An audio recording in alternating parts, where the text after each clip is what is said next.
അതാണ് നല്ലത്. വേറെ എവിടെയെങ്കിലും വെച്ചൊന്നും ആലോചിക്കുന്നു. ഇവിടെ തന്നെ വയ്ക്കണം, ഇവിടെ തന്നെ കളയിൽ നടത്തണം. പഴയ തെക്കൻ തിരുവിതാംകൂറിൽ കന്യാകുമാരി ജില്ലയിൽ തിരുവിതാംകൂർ സേനയിൽ കരസേനയിൽ ഒരുപാട് സ്ഥാനമാനങ്ങളൊക്കെ വഹിച്ചിരുന്ന ഒരു കുടുംബത്തിൽ പിൻതലമുറക്കാരനാണ് പൊന്നറ ശ്രീധർ. അന്നത്തെ തിരുവിതാംകൂർ സേനയുടെ ആസ്ഥാനം ഉദയഗിരിയായിരുന്നു. കന്യാകുമാരി ജില്ലയിൽ, ഇന്നത്തെ കന്യാകുമാരി ജില്ലയിലുള്ള ഉദയഗിരിയിലായിരുന്നു അന്നത്തെ സൈനിക ആസ്ഥാനം. പിന്നെ കാലക്രമത്തിൽ മാർത്താണ്ഡവർമ്മയുടെ പടയോട്ടം കഴിഞ്ഞ ശേഷം തിരുവനന്തപുരത്തേക്ക് തലസ്ഥാനം മാറ്റി. അപ്പോൾ അതിന് മുമ്പ് വരെ പത്മനാഭപുരത്തായിരുന്നു തലസ്ഥാനം. പത്മനാഭപുരത്ത് നിന്ന് തിരുവനന്തപുരത്തേക്ക് മാറ്റിയപ്പോൾ ഈ കുടുംബത്തിലെ പട്ടാളക്കാരായിരുന്ന സൈനിക സേവനം അനുഷ്ഠിച്ചിരുന്ന അമ്മാവന്മാരെല്ലാവരും തിരുവനന്തപുരത്തേക്ക് താമസം മാറ്റി. അവരുടെ 2 അനന്തരവന്മാരും 2 പെൺകുട്ടികളുണ്ട്. അവരെയായിട്ട് തിരുവനന്തപുരത്ത് വന്നിട്ട് തൈക്കാട് താമസമാക്കിയതാണ്. അന്നത്തെ ആളുകൾ പറയണം, അന്ന് അവിടെ മസൂരി രോഗം പടർന്നു പിടിക്കുകയും ആ കുടുംബത്തിലുള്ള തിരുവിതാംകൂറിൻ്റെ അങ്ങറ്റം, അതായത് ഈ ഉദയഗിരിക്കടുത്തുള്ള ഏതോ പ്രദേശത്താണ് അദ്ദേഹത്തിൻ്റെ സ്ഥലം. അവിടെ മസൂരി രോഗം പടർന്നു പിടിച്ച് ഒരുപാട് ആളിലൊക്കെ മരിച്ചു കൊടുത്ത് ഇദ്ദേഹത്തിൻ്റെ കുടുംബത്തിൽ ഈ നായർ പട്ടാളക്കാരുടെ കുടുംബത്തിലെ ഒരുപാട് ആളിലും അപമൃത്യുപ്പെട്ടു പോയി. അവസാനം 2 സഹോദരിമാർ മാത്രം അവശേഷിച്ചപ്പോൾ 2 ചെറിയ കുട്ടികൾ അനന്തരവന്മാർ അവരെയും കൊണ്ടുവന്ന് അവരുടെ തലമുറക്കാരിൽ ഒരാളുടെ മകളാണ് പൊന്നറ ശ്രീധർ എന്നാണ് പറയുന്നത്. അപ്പോൾ ആ 2 തലമുറ 2 അനന്തരവന്മാരിൽ 2 സ്ത്രീകളിൽ ഒരാളുടെ മകളുടെ മകളാണ് കമലാക്ഷി അമ്മ എന്ന് പറയുന്ന പൊന്നറ ശ്രീധരുടെ അമ്മ. കമലാക്ഷി അമ്മയുടെ അമ്മയും അമ്മയുടെ അനിയത്തിയും ഉണ്ടായിരുന്നു. അതിലൊരു തലമുറക്കാരാണ് നമ്മുടെ മണക്കാടുള്ള ആളുകളെല്ലാവരും. മണക്കാട്, നെടുമങ്ങാട് ഒക്കെ താമസിക്കുന്ന കുറച്ച് ബന്ധുക്കൾ നമുക്കുണ്ട്. അവരൊക്കെ ഈ അമ്മൂമ്മയുടെ ജ്യേഷ്ഠത്തിയുടെ അനിയത്തിയുടെ ആരുടെയും മകളാണ്. അതാരെന്ന് എനിക്ക് വ്യക്തമായിട്ട് അറിഞ്ഞൂടെ. അപ്പോൾ ഈ പൊന്നറ ശ്രീധരുടെ 2 അമ്മാവന്മാരുണ്ടായിരുന്നു. അവർ ഒരാളാണെങ്കിൽ വലിയ ഒരു ഡോക്ടറായിരുന്നു, ഒരമ്മാവൻ സർവാധികാരിക്കാരുമായിരുന്നു കൊട്ടാരത്തിൽ. ആ ഡോക്ടർ കല്യാണം കഴിച്ചിട്ടില്ല. അപ്പോൾ ഈ സഹോദരിയുടെ മക്കളായിട്ട് വളർത്തിയാണ് അവരെല്ലാവരും താമസിക്കുന്നത് ഇപ്പോഴത്തെ ശാസ്താംകോവിലിൻ്റെ നടയിലുള്ള ആ വലിയ വീടായിരുന്നു അത്. ആ വീട് കാലാന്തരത്തിൽ ഭാഗം വെച്ച് വന്നപ്പോൾ ഈ കുടുംബത്തിലെ പല അംഗങ്ങളായിട്ട് പിരിഞ്ഞ് അപ്പോൾ റോഡ് സൈഡിലുള്ള വീട് ഒരു അമ്മാവനാണ് കിട്ടിയത്. ആ അമ്മാവൻ ഫോറസ്റ്റ് ഓഫീസറായിരുന്നു. അദ്ദേഹമാണ് ഇടപ്പഴിഞ്ഞി അമ്മാവൻ എന്നറിയപ്പെടുന്ന കൊച്ചുകൃഷ്ണപിള്ള എന്ന് പറഞ്ഞ ഒരു ഫോറസ്റ്റ് ഓഫീസർ ഉണ്ടായിരുന്നു. ഈ കമലാക്ഷി അമ്മയുടെ 2 പെണ്ണുങ്ങളൊന്നുമില്ല, അത് ഒരു സ്ത്രീയുടെ മോനാണ് ഈ കൊച്ചുകൃഷ്ണപിള്ളയൊക്കെ. അപ്പോൾ ആ കൊച്ചുകൃഷ്ണപിള്ളയാണ് ഈ തറവാട് ഭാഗത്തിൽ കിട്ടിയത്. കൊച്ചുകൃഷ്ണപിള്ള ആ തറവാട് വിറ്റപ്പോഴാണ് തിരുവിതാംകൂർ സ്ഥലം വാങ്ങിച്ചത്. അപ്പോൾ തുടർന്ന് താഴോട്ടുള്ള ഓരോരോ ഓഹരിക്കായിട്ട് വിട്ടുകൊടുത്ത് ഏറ്റവും താഴത്തെ അറ്റമാണ് കമലാക്ഷി അമ്മൂമ്മ എടുത്തത്. നമ്മുടെ ഇപ്പോഴത്തെ കോവിൽ വീടിരിക്കുന്നിടത്ത് ഇവരുടെ വകയായിരുന്നു. ആ കോവിലിൻ്റെ അവിടെ മുതൽ ഈ താഴെ അറ്റം വരെ ഈ കോവിൽ വീട്ടുകാരുടെ വകയായിരുന്നു. അത് 3-4 അമ്മമാരും പിന്നെ അടുത്ത തലമുറ ഈ അവിടെ നിന്ന് വന്ന് മാർത്താണ്ഡവർമ്മയുടെ കാലം കഴിഞ്ഞ് പിന്നെയുള്ള തലമുറയിൽപ്പെട്ടവർ അമ്മൂമ്മയുടെ അമ്മ തന്നെ 2-3 പെണ്ണുങ്ങളും ആണുങ്ങളൊക്കെ ഉണ്ടായിരുന്നു. അതിൻ്റെ എണ്ണമൊന്നും എനിക്ക് അറിഞ്ഞൂടാ. ഏതായാലും അമ്മൂമ്മയ്ക്ക് അനിയത്തി ഉണ്ടായിരുന്നു, അമ്മൂമ്മയുടെ അമ്മയ്ക്ക്. പിന്നെ മറ്റേ രാമൻപിള്ള എന്നൊക്കെ പറഞ്ഞാൽ കുഞ്ഞമ്മ വലിയമ്മ മക്കൾ. അന്ന് ഈ മരുമക്കത്തായതുകൊണ്ട് എല്ലാവരും ഒരു കുടുംബത്തിൽ തന്നെ ആയിരിക്കുമല്ലോ കഴിഞ്ഞുകൂടുന്നത്. അപ്പോൾ ആ കൂട്ടുകുടുംബത്തിലാണ് അവരൊക്കെ താമസിച്ചിരുന്നത്. അതിൽ ഒരു അമ്മൂമ്മയാണെങ്കിൽ നമ്മുടെ കാട്ടാക്കടയുള്ള രുക്മിണി അമ്മച്ചി എന്നൊക്കെ പറഞ്ഞിട്ട് അമ്മ പരിമുള്ള അപ്പൂപ്പൻ്റെ രുക്മിണി അമ്മച്ചി. അവർക്കായിരുന്നു ഈ പൊട്ടന്മാർ താമസിച്ച വീട് കൊടുത്തിരുന്നത്, നടുക്കണ്ടം. അത് അവർ ഒറ്റ മോളായിരുന്നു. അപ്പോൾ ഈ ഒരുപാട് അവകാശം ഇങ്ങനെ ചിന്തിച്ചത് പോകുമ്പോഴേക്കും ഈ ഒറ്റ മോളായ അമ്മൂമ്മയ്ക്ക് ആ നടുക്കണ്ടം കിട്ടി. അമ്മൂമ്മ അത് വിറ്റിട്ട് പോയാണ് മറ്റേ വേറെ ഒരാൾ വാങ്ങിച്ചത്, നമ്മുടെ കുടുംബത്തിലെ എല്ലാത്തിലും വാങ്ങിച്ചത്. അങ്ങനെ താഴോട്ട് എല്ലാം വിറ്റുപോയി. ഏറ്റവും അവസാനം ഈ ഇങ്ങറ്റത്തെ കോവിലിന് തൊട്ട് മുകളിലുള്ള സ്ഥലമാണ് നമ്മുടെ അമ്മൂമ്മയ്ക്ക് കൊടുത്തത്.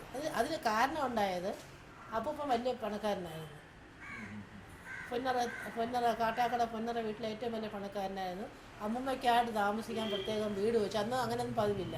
അമ്മൂമ്മയ്ക്കായിട്ട് താമസിക്കാൻ അവിടെ പ്രത്യേകം വീട് വെച്ചിട്ടുണ്ടായിരുന്നു. കാട്ടാക്കട ആ വീടാണ് സുധ ഇപ്പം പൊളിച്ചു വെച്ച വീട്. പണ്ട് സുധ വീണക്കുഞ്ഞമ്മ താമസിക്കുന്ന വീടാണ്. അപ്പം കമലവിലാസം ബംഗ്ലാവ് എന്ന് പേര് വെക്കിയിട്ട് ആ വീട് അപ്പൂപ്പം വെച്ചതാണ്. പൊന്നർ ശ്രീധരയുടെ അച്ഛൻ്റെ പേര് KG ഗോവിന്ദപിള്ള എന്നാണ്. അമ്മയുടെ പേര് എൽ കമലാക്ഷി അമ്മ എന്നാണ്. അപ്പോൾ ഈ ഗോവിന്ദപിള്ള എന്ന് പറഞ്ഞ ആളിൻ്റെ അച്ഛൻ്റെ വീട് വഴുതക്കാടാണ്, തോട്ടുപുറത്ത് വീട്. അമ്മ തെക്കാട് കോയിൽ വീട്ടിലെ കമലാക്ഷി അമ്മയാണ്. അങ്ങനെ ആ വിവാഹം നടക്കാൻ കാരണം അച്ഛൻ്റെ ഈ അപ്പൂപ്പൻ്റെ അച്ഛൻ്റെ വീടാണ് പൊന്നറ വീട്. പൊന്നറ വീട്ടിൽ അന്നത്തെ ഏറ്റവും സമ്പന്നമായ ഒരു കുടുംബമായിരുന്നു. പക്ഷെ അപ്പൂപ്പനാണെങ്കിൽ ഇങ്ങനെ ഒരു വലിയ ജോലി, അന്നത്തെ ഈ കളക്ടറെക്കാളും വലിയ ജോലിയാണ്. നെല്ലെടുപ്പ് പാവൃത്തിയ എന്നാണ് ജോലിയുടെ പേര്. അപ്പോൾ ഈ നമ്മുടെ തിരുവിതാംകൂറിൻ്റെ അതിർത്തി എന്ന് പറഞ്ഞാൽ എറണാകുളത്തിന് ഇപ്പുറം വരെ പോകും. അവിടം വരെയുള്ള സകല വയലുകളിൽ നിന്ന് ലെവി അളക്കുന്ന ജോലിയാണ് അപ്പൂപ്പൻ്റെത്. അപ്പോൾ അവർക്ക് എപ്പോഴും യാത്രയാണ്. അപ്പോൾ കുടുംബത്തോടെയാണ് പോണത്. ചങ്ങനാശ്ശേരിയിലൊക്കെ ഒരുപാട് കാലം താമസിച്ചിട്ടുണ്ട് അമ്മൂമ്മയൊക്കെ. എൻ്റെ അമ്മൂമ്മയൊക്കെ കുഞ്ഞായിരുന്നപ്പോൾ ഈ കമലാക്ഷി അമ്മയും ഒക്കെ ചങ്ങനാശ്ശേരിയിലാണ് താമസിച്ചത്. പ്രസവത്തിന് മാത്രം കുടുംബത്തിൽ വരും. അങ്ങനെ പൊന്നർ ശ്രീധർ ആ വീട്ടിലെ രണ്ടാമത്തെ കുട്ടിയാണ്. മൂത്ത മകളാണ് മാധവി അമ്മ എന്ന് പറഞ്ഞ് ഞങ്ങളുടെ അമ്മൂമ്മ. മാധവി അമ്മയുടെ 2 വയസ്സിന് എളുപ്പമുള്ള അനിയനാണ്. മാധവി അമ്മയുടെ തൊട്ട ഇളയ അനിയനാണ് ശ്രീധരൻപിള്ള. ശ്രീധരൻപിള്ളയെ പ്രസവിക്കുന്നത് തൈക്കാട് ശാസ്താംകോലിന് മുന്നിലുള്ള ആ വീട് വെച്ചാണ്.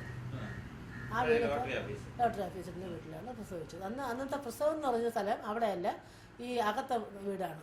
അതായത് പട്ടന്മാരുടെ വീടാണ്. അതാണ് തറവാട് വരുന്ന സ്ഥലം. ഇത് അന്ന് ഈ 3-4 വീടുകളാണ്, തെക്കതും വടക്കതും പടിഞ്ഞാറ്റിയൊക്കെ ഉണ്ടല്ലോ. അതിൽ ഈ സ്ത്രീകൾ വിഹരിക്കുന്ന സ്ഥലമാണ് ഈ നടുക്കുള്ള വീട്. അവിടെയാണ് അമ്മൂമ്മ പ്രസവിച്ചത് ഇവര്. അപ്പോൾ ഇവർ ഈ അപ്പൂപ്പനൊക്കെ വളർന്ന പൊന്നറയിലാണ്, കാട്ടാക്കടയിലാണ്.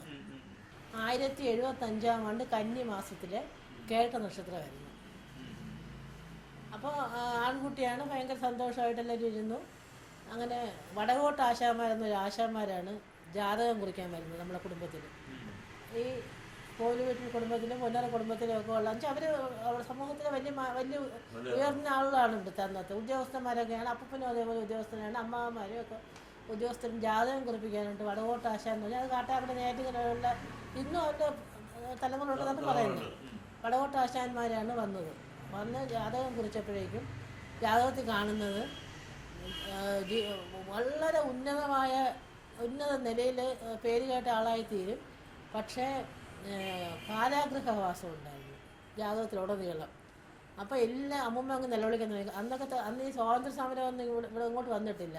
അപ്പോൾ കാരാഗൃഹവാസം അനുഷ്ഠിക്കുന്നവരൊക്കെ കള്ളന്മാരോ കൊലപാതകളോ ആയിരിക്കും. അപ്പോൾ അമ്മൂമ്മ വിചാരിച്ച് വല്ല കള്ളനോ ഒക്കെ ആയിത്തീരുമായിരിക്കും. അപ്പോൾ ഇദ്ദേഹം പറയുന്നത് തെറ്റുമില്ലെന്നുള്ളതാണ്. വടകോട്ടാശാന്മാർ ഗണിച്ചെടുത്തു കഴിഞ്ഞാൽ ജാതകത്തിന് മാറ്റം വരില്ല. അപ്പോൾ ഉടനീളം കാരാഗൃഹവാസം ഉണ്ടായിരുന്നു ജാതകത്തിൽ. അങ്ങനെ അമ്മൂമ്മ അവിടെ നിലവിളിച്ചതൊക്കെ അമ്മൂമ്മ തന്നെ പറഞ്ഞ് ഞാൻ കേട്ടിട്ടുണ്ട്. ഈ കാരാഗൃഹവാസം അനുഭവിക്കുന്നു പറഞ്ഞു കഴിഞ്ഞപ്പോൾ. എന്നിട്ട് ഭയങ്കര ചട്ടമ്പിയായിരുന്നു. അപ്പോൾ ഇദ്ദേഹത്തിന് രണ്ടാമത്തതാണ് ആ കുടുംബത്തിൽ. മൂന്നാമതായിട്ട് ഒരു അനുജനുണ്ടായി, നാലാമതായിട്ട് ഒരു സഹോദരി, അഞ്ചാമത് സഹോദരി, ആറാമത് സഹോദരി, ഏഴാമത് സഹോദരി, എട്ടാമത് ഒരു അനിയൻ, പിന്നെ ഒരു ആണ്. 9 മക്കളായിരുന്നു. 9ാമത്തിൽ 2 പേര് മരിച്ചുപോയി ബാല്യത്തിൽ തന്നെ. ഒരാൾ യുവതിയായിരുന്നപ്പോൾ അവർക്ക് അസുഖം വന്ന് മരിച്ചു, അമ്മുക്കുഞ്ഞമ്മ, അവർ മരിച്ചുപോയി. പിന്നെ ഒരാൾ അപ്പു എന്ന് പറഞ്ഞാൽ അപ്പുക്കുട്ടൻ നായർ എന്നൊരാളുണ്ടായിരുന്നു. കൃഷ്ണൻ നായർ എന്നാണ് പേര്. അവരൊക്കെ അപ്പുമാവൻ എന്ന് വിളിക്കും, അപ്പുക്കുട്ടമാവൻ എന്ന് വിളിക്കും. അപ്പുക്കുട്ടമാവനും പെട്ടെന്ന് മരിക്കുകയാണ് ചെയ്തത്. മൂത്ത സഹോദരിയുണ്ട്. അവരുടെ താഴെ രണ്ടാമത്താണ് ഇദ്ദേഹം. അതിൻ്റെ താഴെയായിട്ട് 7 പേരോടുണ്ട്. അത് 2 ആണുങ്ങളും ബാക്കി 5 പെണ്ണുങ്ങളും. അതിൽ മൂത്ത സഹോദരിയെ കല്യാണം കഴിച്ചു കൊടുത്തത് ബാലരാമപുരത്ത് തലയിൽ എന്ന സ്ഥലത്താണ്. ഒരു അക്കൗണ്ടൻ്റായിരുന്നു പുള്ളി. അതായത് അന്നത്തെ കാലത്ത് കണക്കുകളൊക്കെ എഴുതും. പിന്നെ ഒരു പലചരക്ക് ഷോപ്പും ഒക്കെ ഉണ്ടായിരുന്നു ആയ കാലത്ത്. പിന്നെ രണ്ടാമത്തെ ഇദ്ദേഹം കല്യാണം കഴിച്ചിട്ടില്ല. അനുജൻ കല്യാണം കഴിച്ചത് മറ്റേ മാറനെല്ലൂർ ഉള്ള ഒരു കർഷക കുടുംബത്തിലെ ഒരു സ്ത്രീയാണ്. അവർക്ക് 10 മക്കളുണ്ട്.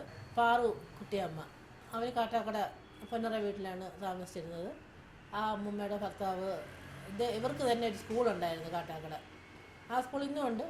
പൊന്നറശ്ശീധര മെമ്മോറിയൽ LPS, ആ UPS ആണ്. ആ സ്കൂളിൽ ഹെഡ് മാസ്റ്ററായിരുന്ന കൃഷ്ണപിള്ളയാണ്, വലിയശാലക്കാരനായ കൃഷ്ണപിള്ളയാണ് അവരുടെ ഭർത്താവ്. ഈ സ്കൂൾ അപ്പൂപ്പൻ്റെ വകയായിരുന്നു. അപ്പൂപ്പൻ വലിയ വീട്ട് നടത്തിക്കൊണ്ടിരുന്നു. കുറേ കാലം കഴിഞ്ഞ് ഗവൺമെൻറ് സ്കൂള് നടത്തിക്കാനുള്ള ബുദ്ധിമുട്ട് വന്നപ്പോഴേക്കും ഗവൺമെൻറ് സറണ്ടർ ചെയ്തു. അങ്ങനെ ആ സ്കൂൾ ഇന്നും ഉണ്ട്. ആ സ്കൂളിൻ്റെ പേരാണ് പൊന്നറശ്ശീധര മെമ്മോറിയൽ LPS മാറ്റി ഇട്ടിട്ടുണ്ട്. ആ ട്രാൻസ്പോർട്ട് ഓഫീസിൻ്റെ അടുത്തായിരുന്നു ആ സ്കൂള്. അത് കഴിഞ്ഞിട്ട് അതിൻ്റെ അടുത്ത ആൾ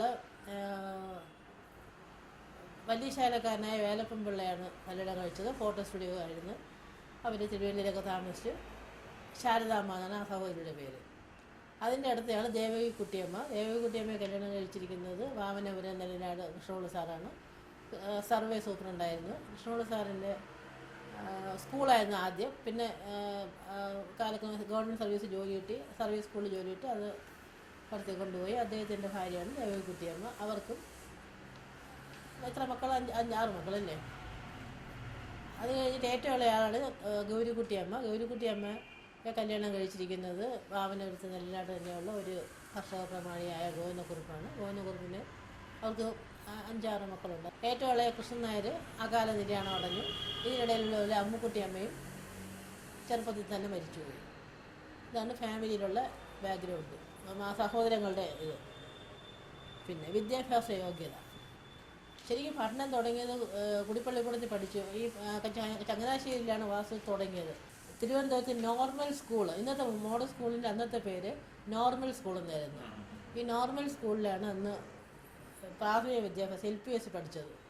അന്നത്തെ പ്രാഥമിക വിദ്യാഭ്യാസം നടത്തിയത് നോർമൽ സ്കൂൾ, അതായത് ഇപ്പോഴത്തെ മോഡൽ സ്കൂള്, അവിടെയാണ് പഠിച്ചിരുന്നത്. അതിനുശേഷം 7ാം ക്ലാസ് മിഡിൽ സ്കൂൾ വരെ അവിടെ പഠിച്ചിട്ട് ഹൈസ്കൂള് ഉണ്ടായിരുന്നത് ഇന്നത്തെ യൂണിവേഴ്സിറ്റി കോളേജ് ഇരിക്കുന്ന സ്ഥലത്തായിരുന്നു അന്നത്തെ മഹാരാജാ സ്കൂളായിരുന്നു അത്. ആ രാജാ സ്കൂളിലാണ് ഹൈസ്കൂൾ, അവിടെയാണ് പഠിച്ചിരുന്നത്. അപ്പോൾ അത് കഴിഞ്ഞിട്ട് ഹൈസ്കൂളിൽ കയറിച്ചിരുന്ന കാലത്തൊക്കെ ഭയങ്കര ചട്ടമ്പിയായിരുന്നു. ഇതിനിടയ്ക്ക് ഈ യോഗ ഗുസ്തി ഇതൊക്കെ പഠിക്കുമായിരുന്നു. ഭയങ്കര ബലിഷ്ഠമായ ശരീരമായിരുന്നു. എവിടെയും അടിയുണ്ടാക്കാൻ പോകുമായിരുന്നു. ഭയങ്കര കുസൃതിയായിരുന്നു. ഏത് സ്ഥലത്തും ഇങ്ങനെ കാര്യങ്ങളിലൊക്കെ ഇടപെട്ട് നേതൃസ്ഥാനത്ത് നിന്ന് ബഹളമൊക്കെ ഉണ്ടാക്കുന്ന ഒരു ശീലം ഉണ്ടായിരുന്നു. അങ്ങനെ രാജാ സ്കൂളിൽ പഠിക്കുമ്പോൾ എന്നും സ്കൂളിലെ അനീതി അക്രമത്തിനൊക്കെ എതിരായിട്ട് അന്നേ പ്രകടനങ്ങളൊക്കെ നടത്തും. അന്ന് കൊച്ചുകുട്ടിയായിരുന്ന കാലം മുതലേ അങ്ങനെയായിരുന്നു. അപ്പം അതിന് നിൽക്കുന്ന ഈ ആളിൻ്റെ ബലിഷ്ഠ ശരീരം കാണുമ്പോൾ തന്നെ അതിൻ്റെ ലീഡറായിട്ട് അങ്ങ് മാറുകയാണ് പൊതുവെ. മറ്റുള്ള ലീഡറാക്കുകയൊന്നും വേണ്ട, ആൾ നിൽക്കുന്ന കാണുമ്പോൾ തന്നെ അത്ര നല്ല സൈസ്. അതിനുവേണ്ടി ബോഡി ബിൽഡിംഗ് ഒക്കെ നല്ലോണം നടത്തുമായിരുന്നു. അന്ന് തെക്കേട്ട് ഇപ്പോഴത്തെ ക്രിക്കറ്റ് അസോസിയേഷൻ കിടക്കുന്ന ആ ബിൽഡിങ്ങിൽ ഒരു പഴയ വീടുണ്ടായിരുന്നു. അങ്ങനത്തെ പേര് ആദിനാരായണൻ തമ്പിയുടെ ആ വീട്ടിൽ അങ്ങേര് അവിടുത്തെ പിള്ളേരെയൊക്കെ ഗുസ്തി പഠിപ്പിക്കുമായിരുന്നു.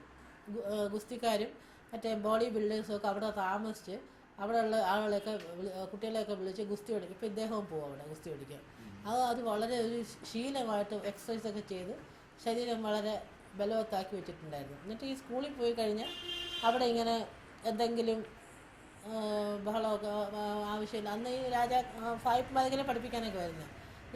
ഏതെങ്കിലും ആളുകൾ എന്തെങ്കിലും അനീതിയോ വല്ലതും കാണിച്ചു കഴിഞ്ഞാൽ ഭയങ്കര ബഹളം ഉണ്ടാക്കും. അങ്ങനെ അവിടുത്തെ നോട്ടപ്പുള്ളിയായിട്ട് മാറി. പിന്നെ ഈ പൊതുക്കാര്യ പ്രശ്നങ്ങൾ കാരണം പഠിത്തത്തിൽ ശ്രദ്ധിക്കാൻ കഴിയാതെ ആദ്യത്തെ പ്രാവശ്യം സ്കൂൾ ഫൈനലിൽ തോറ്റു. അപ്പോൾ തോറ്റു കഴിഞ്ഞപ്പോഴേക്കും വീട്ടിലൊക്കെ വലിയ പ്രശ്നമായി. പഠിക്കാൻ പറ്റുമെന്ന് പറഞ്ഞാൽ അങ്ങനെ അപ്പോൾ സ്കൂൾ ഫൈനലിൽ തോറ്റുപോയി ആദ്യം. പിന്നെ അവസാനം ഒന്നും കൂടെയൊക്കെ സ്കൂളിൽ ചേർന്ന് പഠിക്കാനൊക്കെ പഠിച്ച് എങ്ങനെ സ്കൂൾ ഫൈനലിൽ പാസ്സായി കോളേജിൽ ചേരാൻ പറഞ്ഞു. അപ്പോൾ ഈ തിരുവനന്തപുരത്തുള്ള കോളേജിലൊന്നും അഡ്മിഷൻ കൊടുക്കില്ലായിരുന്നു. കാരണം അത്ര ഫേമസ് ആണ് ആളുകൾ. ചട്ടമ്പി ആയതുകൊണ്ട് ആരും കോളേജിൽ അഡ്മിഷൻ കൊടുക്കാതെ വന്നു. കായികാഭ്യാസം വളരെ ഇതാണ്. ഈ ഫുട്ബോൾ താരമായിരുന്നു. ഫുട്ബോൾ കളിച്ച് അവസാനം തോക്കുന്നതായി കഴിഞ്ഞാൽ ഉഗ്രൻ അടി ഉണ്ടാക്കും അവിടെ. എന്ന് പറഞ്ഞാൽ സ്വന്തം ഇതിന് വേണ്ടിയല്ല. ആ ഒരു കുട്ടിക്കാലത്ത് സാധാരണ ഒരു കുട്ടിയായിരുന്നു, അല്ലാതെ അസാധാരണത്വമൊന്നും ഇല്ലാതെ ആരും പാലും തൈരും കൊടുത്ത് വളർത്തിയല്ല. ഇങ്ങനെ പ്രകൃതിയോട് അടിച്ച് പൊരുതി ആ സ്പാർക്ക് തെളിയിച്ചു വന്ന ഒരാളാണ്. അതിനകത്ത് മോശത്തിനൊന്നും ഒരു റൗഡിയായിരുന്നില്ല, പിടിച്ചൊടുക്കാരനായിരുന്നില്ല, സ്കൂളിലെ പിള്ളേർ തമ്മിൽ അടി ഉണ്ടാക്കും എന്നിട്ട് പിന്നെ അടി ഉണ്ടാക്കുന്ന ആളുമായിട്ട് കൂട്ടുപിടിച്ച് അടുത്ത മിനിറ്റ് കൂട്ടുകൂടി പോണ ആളാണ്. അതിനെപ്പറ്റി ഒരുപാട് ഉദാഹരണമൊക്കെ ഞാൻ ചെയ്തിട്ടുണ്ട്. സ്കൂൾ ഫൈനൽ തോറ്റ് കഴിഞ്ഞിട്ട് അടുത്ത വർഷം അത് പാസ്സായിട്ട് വീണ്ടും കോളേജിൽ ചേരാൻ വേണ്ടി പോയി. അന്ന് FAയും അങ്ങനെയൊക്കെ ആയിരുന്നു. കോളേജിൽ ചേരാൻ പോയപ്പോൾ ഇവിടെ എങ്ങും അഡ്മിഷൻ കിട്ടിയില്ല. അഡ്മിഷൻ കിട്ടാതെ വന്നിട്ട് നേരെ തമിഴ്നാട്ടിൽ മധുരയിൽ വിടുകയാണ് ചെയ്ത് പഠിക്കാനായിട്ട്. നിയമം പഠിക്കാനല്ല, കോളേജിൽ പഠിക്കാൻ മധുരയിൽ വിട്ടു. മധുരയിൽ കോളേജ് അഡ്മിഷൻ കിട്ടി. അന്ന് മധുരയിൽ ചെന്നതിൻ്റെ അന്നാണ് അവിടെ നിവർത്തന പ്രക്ഷോഭത്തിന് മഹാത്മാഗാന്ധി വരുന്നു എന്നുള്ള അറിയിപ്പ് നോട്ടീസൊക്കെ കണ്ടത്. അപ്പോൾ കോളേജിൽ പോകാതെ നേരെ അവിടെ ആണ് പോയത്. സ്കൂൾ ഫൈനൽ കഴിഞ്ഞ പിന്നെ പീരുമേടിൽ ക്ലാർക്കായിട്ട് ജോലി കിട്ടി. അന്നത്തെ ഓഫീസിലുള്ള ഉന്നത ഉദ്യോഗസ്ഥന്മാരൊക്കെ സാഹിബന്മാരായിരുന്നു. പീരുമേട്ടിൽ പോയി ക്ലാർക്കായിട്ട് ജോലിക്ക് ചേർന്നെങ്കിലും അവിടുത്തെ സാഹിബായിട്ട് അടിയുണ്ടാക്കി ജോലി വലിച്ചെറിഞ്ഞ് തിരിച്ചു വന്നു. പിന്നെ 2-3 സ്ഥലങ്ങളിലൊക്കെ ജോലി കിട്ടിയെങ്കിലും അവിടെയൊക്കെ കുഴപ്പമുണ്ടാക്കി പുറത്ത് ചാടി. അപ്പോൾ പിന്നെ റിട്ടയർ ചെയ്യാറായി കഴിഞ്ഞപ്പോഴേക്കും എന്തെങ്കിലും ജോലി കിട്ടിയേ പറ്റുള്ളൂ എന്നുള്ളതായപ്പം ജോലിക്ക് പോകത്തുകൊണ്ട് അങ്ങനെ പഠിത്തം തുടരാൻ പറഞ്ഞു. അങ്ങനെയാണ് നിർബന്ധിച്ച് മധുരയിൽ വിടുന്നത്. മധുരയിൽ പോയി കോളേജിൽ ചേർന്നിട്ടാണ് കോളേജിൽ പോയി. എന്നിട്ട് നിസ്സഹകരണ പ്രസ്ഥാനത്തിൻ്റെ മീറ്റിങ്ങിന് പങ്കെടുക്കാൻ വേണ്ടി ഗാന്ധിജിയുടെ ആഹ്വാനം ചെവിക്കൊണ്ട് അതോടെ ഈ ഗവൺമെൻറ് സ്ഥാപനം പിക്കപ്പ് ചെയ്യാൻ പോയി. അതല്ല, എല്ലാ നിസ്സഹകരണ പ്രസ്ഥാനത്തിൽ പങ്കെടുക്കേണ്ടത് എല്ലാ ഭാരതീയൻ്റെയും കടമയാണെന്ന് വിശ്വസിച്ച് തിരുനെൽവേലിയിൽ നിന്ന് മധുരയിലെത്തി ഒരു കൂട്ടം അനുയായികളുമായി മധുരയിലെ ഒരു കള്ള് ഷോപ്പിന് മുന്നിലെത്തി പ്രകടനം നടത്തി. മദ്യവർജന മുദ്രാവാക്യങ്ങൾ മുഴക്കി വന്ന പ്രകടനക്കാരെ ബ്രിട്ടീഷ് പോലീസ് മൃഗീയമായി ആക്രമിച്ചു. നേതാവായ പൊന്നറെ അടിച്ച് നിലത്തിട്ട് വലിച്ചഴച്ചു. ആദ്യത്തെ മർദ്ദനവും ജയിൽവാസവും. നീണ്ട ജയിൽവാസത്തിൻ്റെ മർദ്ദനങ്ങളുടെയും തുടക്കം മധുരയിൽ നിന്നായിരുന്നു. 1922 നിസ്സഹകരണ പ്രസ്ഥാനത്തെ കൂടി മായാത്ത കീർത്തിമുദ്ര പതിപ്പിക്കാൻ പൊന്നറയ്ക്ക് കഴിഞ്ഞു. പിന്നെ ജയിൽ വിമോചിതനായ ശേഷം മധുരയിലെ കല്ലടക്കുറിച്ചിയിൽ ശ്രീ VVS അയ്യർ നടത്തിയിരുന്ന ആശ്രമത്തിൽ അന്തേവാസിയായി. അവിടെ വച്ചാണ് പൊന്നറ EV രാമസ്വാമി നായ്ക്കരെ പരിചയപ്പെട്ടത്. അദ്ദേഹത്തിൽ നിന്നാണ് ഇൻ്റർനാഷണൽ കോൺഗ്രസിനെ കുറിച്ചും മഹാത്മജിയെക്കുറിച്ചുമൊക്കെ കൂടുതൽ മനസ്സിലാക്കിയത്. കോളേജ് വിദ്യാഭ്യാസത്തിന് മധുരയിൽ പോയ പൊന്നറയെ പിന്നെ കുടുംബക്കാർ കാണുന്നത് കാഷായ വേഷധാരിയായിട്ട് ഒരു അവധൂതനെ പോലെയാണ്. കോവിൽ വീട്ടിൽ അദ്ദേഹത്തിൻ്റെ ജ്യേഷ്ഠ സഹോദരിയുടെ മൂത്ത പെൺകുട്ടി ജനിച്ച 40-ാം ദിവസമാണ് പൊന്നറ തിരിച്ചവിടെ എത്തിയത്. പിതാവ് ഗോവിന്ദപിള്ള വീണ്ടും അദ്ദേഹത്തെ കോളേജിൽ ചേർക്കാൻ ഉത്സാഹിച്ചെങ്കിലും അതിന് വിമുഖനാവുകയാണ് ഉണ്ടായത്. വിദേശ വസ്ത്ര ബഹിഷ്കരണത്തിലും ഖാദി പ്രചാരണത്തിലും മുഴുകി നടക്കാൻ തുടങ്ങിയപ്പോൾ സാമ്പത്തിക പരാധീനത വല്ലാതെ അലട്ടി. അത് കാരണം പിതാവിൻ്റെ വിദ്യാഭ്യാസം ചെയ്യാൻ മാത്രമേ പിതാവ് സാമ്പത്തിക സഹായം നൽകുന്നു എന്നുള്ളതുകൊണ്ട് പഠിക്കാൻ തയ്യാറായി. അങ്ങനെ തിരുവനന്തപുരം ലോ കോളേജിൽ ലീഡർഷിപ്പ് പരീക്ഷയ്ക്ക് ചേർന്നു. രാവിലെയും വൈകുന്നേരവും മാത്രമേ അവിടെ ക്ലാസ് ഉണ്ടായിരുന്നുള്ളൂ. ബാക്കി സമയം സ്വാതന്ത്ര്യ സമര പ്രവർത്തനത്തിന് ഉപയോഗിക്കാവുന്നതാണ് അന്ന് ചേരാൻ പ്രവർത്തിപ്പിച്ച പ്രധാന കാരണം. അപ്പോൾ ഈ ലോ കോളേജിൽ അന്ന് ഡ്രസ് കോഡ് ഉണ്ടായിരുന്നു. കോട്ടും തൊപ്പിയും ടൈയും എല്ലാം കെട്ടിയ പോകാവും കോളേജിൽ. പക്ഷേ ഇദ്ദേഹത്തിന് അത് ഈ ബ്രിട്ടീഷുകാരുടെ വിദേശ വസ്ത്ര ബഹിഷ്കരണത്തിൻ്റെ കാലമാണ്. ബ്രിട്ടീഷുകാരുടെ സ്റ്റൈലാണ് ആ ഡ്രസ്സ്. അത് സഹിക്കാൻ വയ്യാത്തതുകൊണ്ട് ഒരു ദിവസം മുണ്ടും ഷർട്ടും ധരിച്ച് ക്ലാസ്സിൽ പോയിരുന്നു. അപ്പോൾ അത് ഭയങ്കര കുറ്റമാണ്, ക്ലാസ്സിൽ നിന്ന് പുറത്താക്കേണ്ടതാണ്. പക്ഷേ പൊന്നറ ആയതുകൊണ്ട് അങ്ങനെ ചെയ്യാൻ ഇഷ്ടമില്ലാത്തതുകൊണ്ട് അന്നത്തെ പ്രൊഫസറായിരുന്ന മള്ളൂർ ഗോവിന്ദപിള്ളയാണ് പ്രൊഫസറായിരുന്നത്. അദ്ദേഹം ക്ലാസ്സിൽ വന്നപ്പോഴേക്കും ഈ വേഷത്തിൽ അവിടെ ഇരുന്നു.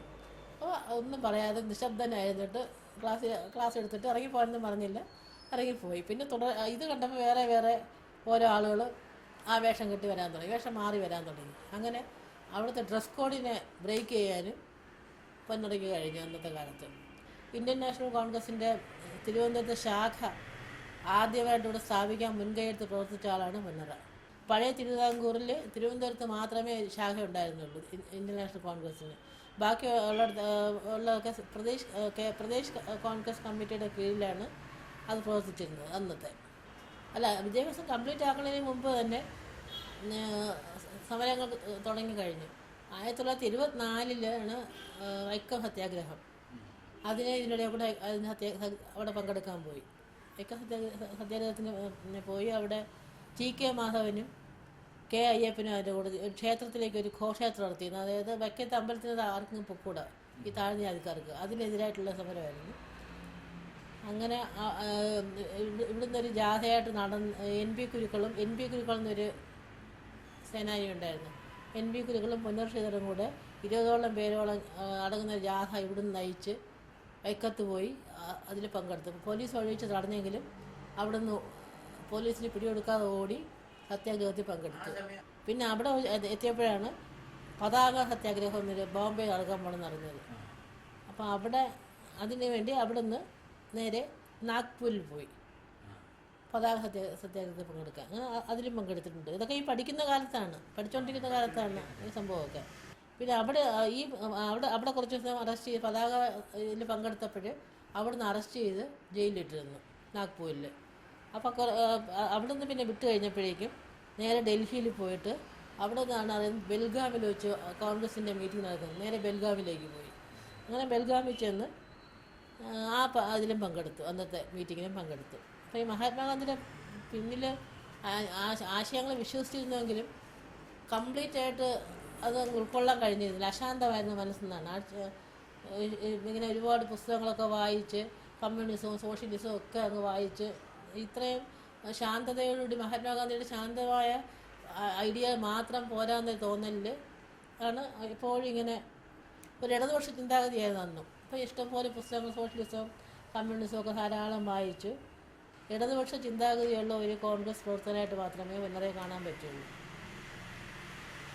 എന്നിട്ട് പുന്നറയും എൻ പി കുരുക്കളും ചേർന്ന് കമ്മ്യൂണിസ്റ്റ് ലീഗ് എന്നൊരു സംഘടന ഉണ്ടാക്കി. കേരള സൗത്ത് ഇന്ത്യയിലെ ഏറ്റവും ആദ്യത്തെ ഒരു കമ്മ്യൂണിസ്റ്റ് ആശയം ഉണ്ടാക്കിയത് പുന്നറയാണെന്ന് വേണം പറയാൻ. കമ്മ്യൂണിസ്റ്റ് ലീഗ്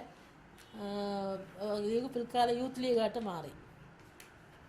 അതുകൊണ്ട് ഇടതുപക്ഷ പ്രസ്ഥാനങ്ങളുടെ ആചാര്യസ്ഥാനം പുനർജീവിക്ക് അവകാശപ്പെട്ടതാണെന്ന് പറയാം. അത് ഇക്കാര്യം വിശ്വംഭരി സാറ് അദ്ദേഹത്തിൻ്റെ പുസ്തകത്തിൽ പറയുന്നുണ്ട് ഇങ്ങനെ. അപ്പോൾ ഇതിനിടയിൽ ക്ലീഡർഷിപ്പ് പരീക്ഷ പാസ്സായി തിരുവനന്തപുരം കോളേജിൽ പ്രാക്ടീസ് ആരംഭിച്ചു. അപ്പോൾ ഭേദപ്പെട്ട നിലയിൽ പ്രാക്ടീസുള്ള ഒരു വക്കീലായിരുന്നു. സമരങ്ങളിൽ പങ്കെടുക്കാത്ത അവസരങ്ങളിലെല്ലാം കൃത്യമായി കോടതിയിൽ പോവുകയും കേസുകൾ പഠിക്കുകയും വാദിക്കുകയും. അത് കഴിഞ്ഞ് അപ്പൂപ്പൻ്റെ 1928 ആയപ്പോഴേക്കും മറ്റേ ഗോവിന്ദപിള്ള അപ്പൂപ്പൻ അച്ഛൻ സർവീസിൽ നിന്ന് പിരിഞ്ഞു. അങ്ങനെ പിരിഞ്ഞു കഴിഞ്ഞപ്പോഴേക്കും നെടുമങ്ങാട്ട് അപ്പോൾ അവർക്ക് പ്രാക്ടീസ് ചെയ്യാൻ അധികാരം ഉണ്ടായിരുന്നു. അപ്പോൾ അദ്ദേഹം പ്രാക്ടീസ് ചെയ്യാൻ പോകുന്നു പറഞ്ഞപ്പോഴേക്കും അവിടെ നെടുമങ്ങാട്ട് താമസമാക്കി. അപ്പോൾ അവിടുത്തെ കോടതിയിൽ പ്രാക്ടീസ് തുടങ്ങി. പിന്നെ കുറച്ച് നാൾ ഇപ്പോൾ ഈ ജയിലിലൊക്കെ പോകുമ്പോഴേക്കും വീട്ടുകാർ നടക്കണമല്ലോ. അപ്പോൾ പ്രാക്ടീസ് ചെയ്യുന്ന അച്ഛനായിരുന്നു. കുറേ നാൾ കഴിഞ്ഞപ്പോഴേക്കും അച്ഛനോട് പ്രാക്ടീസ് നിർത്താൻ പറഞ്ഞു. അപ്പോൾ കേരളത്തിൽ മലബാറിൽ അന്ന് ഉപ്പ് സത്യാഗ്രഹം ഉണ്ടായിരുന്നു. അത് കേളപ്പജിയുടെ നേതൃത്വത്തിലുള്ള അതിന് പങ്കെടുക്കാൻ വേണ്ടി ഇവിടുന്ന് പോയി. അപ്പോൾ അവിടെ ചെന്നപ്പോൾ വഴിനീളെ ജാഥയായിട്ട് കാൽനട ജാഥയായിട്ടാണ് പോണേ. വഴിനീളെ സ്വീകരണമൊക്കെ ഏറ്റുവാങ്ങി കോഴിക്കോട്ട് എത്തിയപ്പോഴേക്കും പോലീസ് ജാഥാംഗങ്ങളെ കഠിനമായിട്ട് മർദ്ദിച്ചു. അപ്പോൾ ഇദ്ദേഹം പോലീസിന് പിടികൊടുക്കാതെ അവിടുന്ന് രക്ഷപ്പെട്ട് നേരെ ബോംബെയിൽ പോയിട്ട് വഡാല ഉപ്പ് സത്യാഗ്രഹത്തിൽ പങ്കെടുത്തു. ബോംബെയിൽ വഡാലയിൽ പോയി അതിലാണ് ഒരുപാട് അടിയെല്ലാം കിട്ടി. ഭയങ്കര മറ്റേ കുതിരയെ കൊണ്ട് ചവിട്ടിപ്പിക്കുന്നു. ബോംബെയിൽ വെച്ച് ഒരുപാട് അടിച്ച് അങ്ങനെ ആശുപത്രി കഴിയേണ്ടി. നട്ടെല്ലിന് വലിയൊരു ക്ഷതം ഉണ്ടായി. മരിച്ചു തോട്ടിൽ കളഞ്ഞായിരുന്നു. അപ്പോൾ ആരോ നോക്കിയപ്പോൾ ശകലം ജീവനുണ്ട്. അങ്ങനെ ആശുപത്രി കൊണ്ടുപോയി. അപ്പോൾ അവിടെ വെച്ചാണ് മോത്തിലാൽ നെഹ്റു ഇങ്ങനെ കേരളത്തിൽ നിന്ന് തിരുവനന്തപുരത്ത് നിന്ന് ഒരാളിങ്ങനെ വന്നു. അപ്പോൾ ഇങ്ങനെ അറ്റത്തല്ലേ വന്നിട്ടുണ്ടെന്ന് കാണാൻ ചെന്ന്. അപ്പോൾ മോത്തിലാൽ ചോദിച്ചു എന്താണ് വേണ്ടതെന്ന്. അപ്പോൾ കോൺഗ്രസ് പരിപാടികൾ നിശ്ചയിക്കുമ്പോഴും ഇന്ത്യക്ക് സ്വാതന്ത്ര്യം കിട്ടുമ്പോഴും ഞങ്ങളെപ്പോലെ കുറേ തിരുവിതാംകൂർ പോലുള്ള നാട്ടുരാജ്യങ്ങളുണ്ട്, അവർക്ക് വേണ്ടി എന്തെങ്കിലും ചെയ്യണമെന്ന് പറഞ്ഞു. അത് ഇങ്ങനെ വലിയൊരു കൊട്ടേഷനാണ്. ഒരുപാട് സ്ഥലത്ത് വായിച്ചിട്ടുണ്ട്. പട്ടാലിന്റെ മോള് പിന്നെ രക്ഷപ്പെടുത്തി ഉപ്പ് പങ്കെടുത്ത് കുതിരയുടെ ചവിട്ടുകൊണ്ട് ഓടയിൽ കിടന്ന മനുഷ്യനെ അതൊക്കെ ചുമ്മാ അല്പം അതൊന്നും ഞാൻ വായിച്ചിട്ടില്ല. ഇവിടുന്ന് ഔദ്യോഗികമായിട്ടുള്ള ഇതിനകത്തൊക്കെ ഉള്ളത് ഇങ്ങനെ അവിടെ ചവിട്ടി കിട്ടുമ്പോൾ ഇങ്ങനെ ചെറിയ ശ്വാസം ഉണ്ടെന്ന് പറഞ്ഞിട്ട് അപ്പം എടുത്ത് സന്നദ്ധ സേവകരുണ്ടല്ലോ, അവർ വന്ന് ആശുപത്രി കൊണ്ടുപോയി. അവിടെ വെച്ചാണ് ഇങ്ങനെ മോത്തിലാൽ നെഹ്റു അറിഞ്ഞുകൊണ്ട് അവിടെ ചെന്നത്. ഇങ്ങനെയാണ് തിരുവിതാംകൂർ പോലുള്ള നാട്ടുരാജ്യങ്ങളിലെ പ്രജകളുടെ കാര്യം സ്വാതന്ത്ര്യം കിട്ടുമ്പോൾ ഇന്ത്യൻ നാഷണൽ കോൺഗ്രസ് മറക്കരുതെന്ന് മാത്രമായിരുന്നു ആ ദേശാഭിമാനിയുടെ മറുപടി. അതിനുശേഷം 1933 യൂത്ത് ലീഗ് സ്ഥാപിക്കുന്നത്. ഈ കോൺഗ്രസിനോട് എപ്പോഴും എതിർപ്പായിരുന്നു, കോൺഗ്രസിലെ പല ഐഡിയകളോടും. അപ്പോൾ സ്വന്തമായിട്ട് പ്രവർത്തിക്കാൻ വേണ്ടി സ്വന്തമായിട്ട് സംഘടന ഉണ്ടാക്കും. അങ്ങനെ യൂത്ത് ലീഗ് സ്ഥാപിച്ച് ഒരുപാട് യുവാക്കളെ അതിനകത്തോട്ട് കൊണ്ടുവന്ന് അങ്ങനെ അവരവരുടേതായ ധാരാളം കാര്യങ്ങളൊക്കെ ചെയ്യും. കോൺഗ്രസിൽ നിന്നുകൊണ്ട് തന്നെ നിഷ്ക്രിയെന്ന് തോന്നുന്ന അതിൻ്റെ നേതാക്കളെ വിമർശിക്കാനും അവർ സമര രംഗത്തേക്ക് നയിക്കാനും വേണ്ടിയാണ് യൂത്ത് ലീഗ് വഴി അദ്ദേഹത്തിന് കഴിയുന്നത്. തിരുവനന്തപുരം ജില്ലയിലെ വിവിധ ഭാഗങ്ങളിൽ നിന്ന് ധാരാളം ആളുകൾ പുന്നറയിൽ നിന്ന് പ്രചോദനം ഉൾക്കൊണ്ട് സ്വാതന്ത്ര്യ സമര സമരത്തിലേക്കും രാഷ്ട്രീയത്തിലേക്കും പൊതുരംഗത്തേക്കും വന്നിട്ടുണ്ട്. ആദ്യ കാലഘട്ടങ്ങളിൽ NP കുരുക്കൽ, NC ശേഖർ, ശ്രീകണ്ഠൻ നായർ തുടങ്ങിയവരും പിൽക്കാലത്ത് P വിശ്വംഭരൻ, K ബാലകൃഷ്ണൻ, ആറ്റിങ്ങൽ ഗോപാലപിള്ള, മിത്രനികേതൻ വിശ്വനാഥൻ തുടങ്ങിയവരെയും അദ്ദേഹത്തിനാണ് നയിക്കപ്പെട്ടവരായി സ്വാതന്ത്ര്യ സമരത്തിലേക്കും സോഷ്യലിസത്തിലേക്കും എത്തി. ഇത്രയധികം പേരെ സോഷ്യലിസത്തിലേക്കും ആനയിച്ച ഒരു നേതാവ് കേരളത്തിൽ വേറെ ആരുമില്ലെന്ന് തന്നെ പറയണം. പിന്നെ ഇവിടെ ആസ്ഥാനം എന്ന് പറഞ്ഞാൽ സ്റ്റേറ്റ് കോൺഗ്രസിൻ്റെ ആരംഭം മുതൽ തിരുവനന്തപുരത്ത് പുളിമൂട്ടിൽ രാഷ്ട്രീയ ഹോട്ടൽ എന്നൊരു ഹോട്ടലുണ്ടായിരുന്നു. ആദ്യം കമ്മ്യൂണിസ്റ്റ് ലീഗായിരുന്നു. അത് കഴിഞ്ഞ് പിന്നെ അത് വേണ്ടെന്ന് വെച്ചിട്ടാണ് യൂത്ത് ലീഗിൽ ഉണ്ടാക്കിയത്. ആ യൂത്ത് ലീഗിലാണ് ഒരുപാട് കോളേജ് വിദ്യാർത്ഥികളും അവരവരൊക്കെ ചേർത്ത് അതിൽ ഓരോ പ്രക്ഷോഭങ്ങൾ ചെയ്യുമ്പോഴേക്കും കോൺഗ്രസ് പിന്നെ അത് തഴയാൻ പറ്റാതെ കോൺഗ്രസ് ഏറ്റെടുക്കേണ്ടി വരും. അപ്പം അങ്ങനെയായിരുന്നു കോൺഗ്രസിലേക്ക് വന്നത്. അത് കഴിഞ്ഞിട്ട് പിന്നെ ഈ സോഷ്യലിസം, ഈ കമ്മ്യൂണിസം സോഷ്യലിസം സംബന്ധിക്കുന്ന ഒരുപാട് പുസ്തകങ്ങൾ വായിച്ച് ഒരു ഇടതുപക്ഷ ചായ്വുള്ള കോൺഗ്രസ്സുകാരനായിരുന്നു. പിന്നെ ഈ ഇദ്ദേഹത്തിൻ്റെ കൂടെ ഈ CP രാമസ്വാമി അയ്യർക്ക് എതിരായിട്ടുള്ള ധാരാളം പ്രക്ഷോഭങ്ങളൊക്കെ ഉണ്ടാക്കി. അത് 1947 ഉത്തരവാദ ഭരണത്തിന് നടന്ന പൊതു തെരഞ്ഞെടുപ്പിൽ നെടുമങ്ങാട്ട് നിയമസഭയിലേക്ക് തെരഞ്ഞെടുക്കപ്പെട്ടു. അതിന് മുമ്പ് 40 പഞ്ചായത്ത് ഇലക്ഷൻ ഉണ്ടായിരുന്നു. അതിൽ 10 വർഷത്തോളം നെടുമങ്ങാട് പഞ്ചായത്തിലെ പ്രസിഡൻ്റായിരുന്നു. അത് കഴിഞ്ഞിട്ടാണ് ഈ ഇലക്ഷന് നിന്നതും 47 ഇലക്ഷനിൽ ജയിച്ച്. അത് കഴിഞ്ഞപ്പോഴേക്കും ഒരു വർഷം തികയുന്നതിന് മുമ്പ് പെട്ടെന്നാണുള്ളേക്ക് അഭിപ്രായ ഭിന്നത വന്ന് രാജിവെച്ചിട്ടാണ് ഒരു സോഷ്യലിസ്റ്റ് പ്രസ്ഥാനത്തിലേക്ക് മാറിയത്. 1928 മുതൽ അവിടെ വക്കീലായിട്ട് പ്രാക്ടീസ് തുടങ്ങി. ഈ വലിയ സമരത്തിൽ നിന്നൊക്കെ ഒഴിഞ്ഞു വന്ന് നെടുമങ്ങാട്ടാണ് താമസിച്ചിരുന്നത്. എന്നിട്ട് അവിടെ ഉണ്ടായിരുന്ന കാലം അത്രയും അവിടുത്തെ ഈ കുളവിക്കോണം എന്ന സ്ഥലത്താണ് താമസിച്ചത്. നെടുമങ്ങാട്ടിനടുത്ത് കുളവിക്കോണം. അവിടെ താമസിച്ചിട്ട് അവിടുത്തെ ചെറുപ്പക്കാരെയൊക്കെ വിളിച്ച് സോഷ്യലിസം പഠിപ്പിക്കുമായിരുന്നു. എന്നിട്ട് പുസ്തകങ്ങളൊക്കെ കൊണ്ടുവന്ന് എല്ലാവർക്കും വായിക്കാൻ കൊടുക്കും. അവിടെയുള്ള ഒരുപാട് ആളുകൾ അവിടെ പ്രബുദ്ധരായിട്ടുണ്ട്. സോഷ്യലിസ്റ്റ് മാസികകൾ വരുത്തി അവർക്കെല്ലാം വായിക്കാൻ കൊടുക്കുമായിരുന്നു. പിന്നെ ഹിന്ദി പഠിപ്പിക്കാനായിട്ട് തിരുവനന്തപുരത്തിൻ്റെ അധ്യാപകനെ കൊണ്ടുപോയി കുളവിക്കോണത്തെ വീട്ടിൽ കൂടെ താമസിപ്പിച്ചിട്ട് നാട്ടിലുള്ള ആളിലേക്ക് ഹിന്ദി പഠിപ്പിക്കുക. പിന്നെ അഭിഭാഷകൻ എന്നുള്ള നിലയ്ക്ക് ഒരു മാതൃകയായിരുന്നു. വാദിക്കുന്ന എല്ലാ കേസും ജയിക്കുമായിരുന്നാണ് പറഞ്ഞത്. ഇഷ്ടംപോലെ പൈസയും കിട്ടുമായിരുന്നു. പക്ഷേ ഒരു പൈസയും വീട്ടിൽ കൊണ്ടുപോയില്ല. അവിടെയുള്ള ആളൊക്കെ എല്ലാം കൊടുത്ത് ഈ ഇങ്ങനെ പുസ്തകം വായിക്കാനൊക്കെ ചിലവാക്കി ഒരു പൈസ ഇല്ലാതെ തിരിച്ച് വീട്ടിൽ പോകും. നല്ല വക്കീലായിരുന്നു. പൈസ ഇല്ലെങ്കിൽ ബാധിക്കുമായിരുന്നു. പൈസ കൊടുത്തില്ലെങ്കിൽ കക്ഷിക്ക് പൈസ ഇല്ലെന്ന് പറഞ്ഞാലും ഒന്നും പറയില്ല. അവരുടെ കേസ് ബാധിക്കുന്നതിൽ ഒരു വിമുഖതയും കാണിക്കില്ലായിരുന്നു. അങ്ങനെ നല്ല വക്കീലായിരുന്നു. അതിനുശേഷം അച്ഛൻ മരിച്ച ശേഷമാണ് അവിടെ നിന്ന് അമ്മയുമായിട്ട് തിരുവനന്തപുരത്ത് വന്ന് താമസമാക്കിയത്. അതുവരെ അമ്മയും അച്ഛനും ആയിട്ട് നെടുമങ്ങാടാണ് താമസിച്ചത്. തിരുവനന്തപുരത്തേക്കാട് വീട്ടിൽ വന്നത് അച്ഛൻ മരിച്ചേ പിന്നെ എല്ലാവർക്കും ഞങ്ങളുടെ കുട്ടിക്കാലത്ത് ഞങ്ങൾക്കൊക്കെ ഡ്രസ്സ് എടുത്തിരുന്നു ഓണത്തിന്.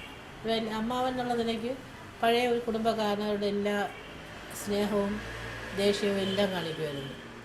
സ്നേഹവും നമുക്കറിയാം സ്നേഹം ഉണ്ടെന്നുള്ളത്. അപ്പോൾ എല്ലാവർക്കും ഡ്രസ്സ് എടുക്കാൻ വേണ്ടി കാറിൽ വിളിച്ചുകൊണ്ട് പോകും. കടയിൽ പോയിട്ട് ചോദിക്കും, ഏറ്റവും കുറഞ്ഞ തുണി എടുക്കാൻ പറയും. വീരലക്ഷ്മണനാണ് സ്ഥിരം പോകുന്നത്. അതിൻ്റെ മുമ്പിൽ ടൈലറും ഉണ്ടായിരുന്നു. ആ ടൈലറെ കൊണ്ട് ഞങ്ങൾക്കൊക്കെ അളവെടുപ്പിക്കും. അപ്പോൾ ഒരു വീട്ടിൽ 3 പേരൊക്കെ ഉണ്ടെങ്കിൽ ഒരാളിന് കൊടുക്കില്ല, 2 പേർക്ക് മതിയെന്നൊക്കെ. എന്നിട്ട് നമുക്ക് ആ ഒരു ഡ്രസ്സാണ് ഓണത്തിന് വാങ്ങിച്ചത്. പിന്നെ അമ്മൂമ്മയ്ക്ക് എത്രയെങ്കിലും 10-12 മുണ്ടും പുടവയാണ് അമ്മയ്ക്ക് വേണ്ടി. എന്നിട്ട് അമ്മൂമ്മയ്ക്ക് എൻ്റെ അമ്മയുടെ അമ്മയ്ക്ക് മറ്റൊരു സൗകര്യമില്ലേ, അമ്മയ്ക്കും അക്കനും എടുക്കാൻ പറയും. അപ്പോൾ നമ്മളൊക്കെ നിൽക്കുകയായിരിക്കും.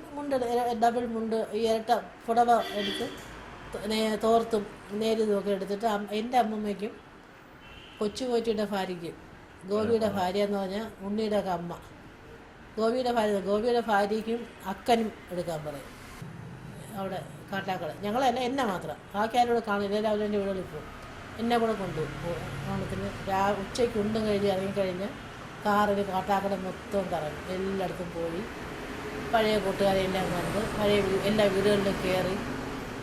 മീനക്കുഞ്ഞമ്മയുടെ വീട്ടിൽ, അന്ന് മീനക്കുഞ്ഞമ്മയുടെ കുടുംബം വീട് കവലവിലാസ മംഗളാവിൽ താമസിക്കണം. അവിടെയും കയറി നേരെ പുന്നറ വീട്ടിലും പോയി. അവിടെ നിന്ന് തിരിച്ച് കാട്ടാക്കട ജംഗ്ഷനിലൊക്കെ പോയി രാത്രി ഞാൻ ഉറങ്ങി തിരിച്ചു വരും. പക്ഷെ കുടുംബക്കാരെന്നൊക്കെ ഇങ്ങനെ സ്നേഹമുള്ള ആളെ കാണാൻ പറ്റില്ല. ഇപ്പം അനിയത്തുഞ്ഞമ്മ ഇപ്പം വീട് വയ്ക്കുന്ന മുകളിൽ ഇങ്ങേറ്റത്തെ റൂമിലായത് പറ്റി. അവസാന നാളിൽ എനിക്ക് അറിവായ കാലത്ത് പറ്റി അവിടെയായിരുന്നു, ആ മുറിയായിരുന്നു പറ്റിയത്. അങ്ങറ്റത്തെ മുറി പോച്ചിച്ച മുറിയല്ല, പോച്ചിച്ച മുറി എന്ന് പറയുള്ളൂ ആ റൂമിൽ, അങ്ങറ്റത്തെ ആ മുറിക്ക്. അവിടെ വരാത്ത ആളുകളുമില്ല. അവിടെ എത്രയെത്ര മഹൽ വ്യക്തികൾ വന്നിട്ടുണ്ട്. ആ വരാന്ത, നീളത്തിൽ വരാന്ത ഉണ്ടായിരുന്നു പണ്ട്. അനിയത്തുഞ്ഞമ്മനെ ഇടയ്ക്കൂടെ മതിൽ വെച്ച് അടുക്കളയും വരാന്തയൊക്കെ ഒറ്റ വരാന്തയായിരുന്നു. അപ്പോൾ മറ്റേ അതിൻ്റെ ഇടയ്ക്കുള്ള ഇപ്പോൾ ചിത്ര വീട് വെച്ചിരിക്കുന്നിടത്ത് ഉള്ള വീടിൻ്റെ വരാന്തയിൽ നിന്ന് ഇറങ്ങി ഈ വരാന്തയിൽ കയറി ഇവിടെ നോക്കി അങ്ങ് അറ്റം വരെ കാണാം. അമ്മൂമ്മ അവിടെ ഇങ്ങനെ ഇരിക്കും.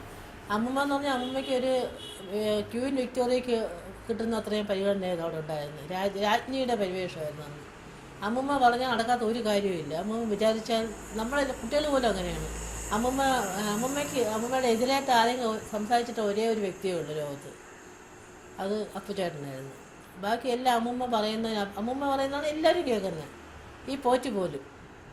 അമ്മൂമ്മ അങ്ങനെയൊന്നും ആവശ്യപ്പെടാത്തതുകൊണ്ടായി. അമ്മൂമ്മ പറഞ്ഞ് അമ്മൂമ്മയ്ക്ക് കാണുന്നതേ പോറ്റ് വന്നിരിക്കും അവിടെ, എത്ര തിരക്കാണെങ്കിലും. സുഖമില്ലെന്ന് പറഞ്ഞാൽ അവിടെ അമ്മയെ കാണാൻ വരും. അമ്മ എന്ന് പറഞ്ഞാൽ ഒരു ഭയങ്കര ദൗർബല്യമായിരുന്നു. കാരണം ജീവിച്ചിരിക്കുന്ന കാലത്ത് ഒരു മകൻ, അന്നത്തെ കാലത്ത് കുടുംബത്തിലെ ഏറ്റവും മൂത്ത മകൻ എന്തെല്ലാം കർമ്മങ്ങൾ അനുഷ്ഠിക്കണമോ അതൊന്നും അനുഷ്ഠിക്കാതെ രാജ്യത്തിന് വേണ്ടി പോയതുകൊണ്ട് ഉള്ള ദുഃഖമായിരിക്കാം. അമ്മൂമ്മയ്ക്ക് വേണ്ടി ഇത്രയും എല്ലാ മാസം അമ്മൂമ്മയ്ക്ക് ആവശ്യമായ പൈസ എൻ്റെ തന്നേക്കുമായിരുന്നു. ഞാനാണ് പോയിട്ട് കാണാൻ പോകണമെന്ന് കാപ്പി കൊണ്ടുപോകണം. അപ്പോൾ ഇങ്ങനെ അമ്മയ്ക്ക് എന്നും തന്നേക്കും. പിന്നെ അമ്മൂമ്മയ്ക്ക് എന്തെങ്കിലും ആവശ്യം ഉണ്ടെങ്കിൽ അമ്മൂമ്മ പറഞ്ഞേക്കും, എനിക്ക് ഇന്നത് ആവശ്യം അവൻ്റെ അടുത്ത് പറയാമെന്ന് പറയും. അതാണ് എൻ്റെ തന്നെ. ഒരിക്കൽ പോലും അമ്മയ്ക്ക് അതില്ലെന്ന് കൊടുക്കില്ലെന്ന് പറഞ്ഞിട്ടില്ല, ഇല്ലയെന്ന് പറഞ്ഞിട്ടില്ല. അമ്മ പറഞ്ഞയച്ചിട്ടുണ്ടെങ്കിൽ അപ്പം പൈസ കൊടുത്തിരിക്കും. വെളുപ്പാങ്കാലത്തെ കട്ടൻ കാപ്പി ഉണ്ടാകാൻ വേണ്ടി താഴെ ഒരു ചെറുക്കനെ വെച്ചിട്ടുണ്ട്. അപ്പോൾ 5 മണിക്ക് വന്ന് കട്ടൻ കാപ്പി വാങ്ങിച്ചുകൊണ്ട് പോകും. 7 മണിക്ക് ദോശയും കാപ്പിയും കൊണ്ടുകൊണ്ട് എൻ്റെ ജോലിയാണ്. ഞാൻ സ്കൂളിൽ പോണതിന് മുമ്പ് ഒരു ഡ്രസ്സ് മുഴുവനും വീട്ടിൽ തന്നേക്ക് അലക്കി തേച്ച് ഒരു തുണി സഞ്ചി ഉണ്ട്, അത് ഈ തൂക്കി എൻ്റെ തോളിൽ ഇങ്ങനെ തൂക്കിയിട്ട് തരും. ഇങ്ങനെ ഞാൻ 4 പഠിക്കുകയാണ്, എനിക്ക് 8 വയസ്സ് ഇല്ല, ഇവിടെ കൂടെ തൂക്കിയിട്ട് തരും. ഇങ്ങനെ ഒരു കയ്യിൽ ഒരു ജഗ്ഗും ഇങ്ങനെ ഒരു തൂക്ക് പാത്രവും.